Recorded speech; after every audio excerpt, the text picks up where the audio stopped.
Pehoniemen rannassa keskikesää lomaanviettoa. Katselen vähän mitenkä aurinko paistaa.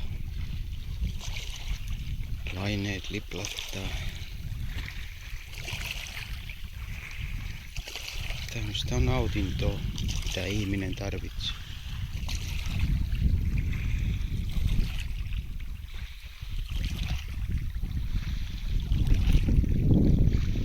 Maisemakin näyttää aika mukavalta.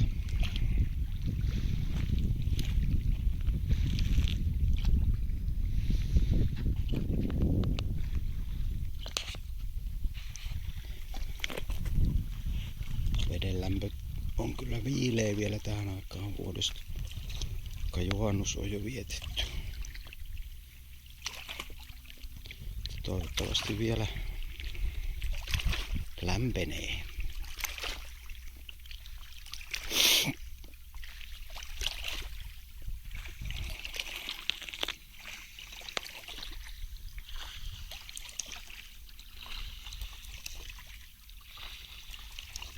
Sitä oli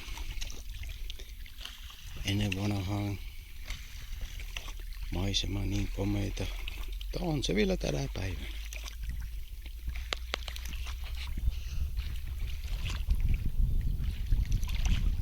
Ei muuta kuin hyvää kesää kaikille.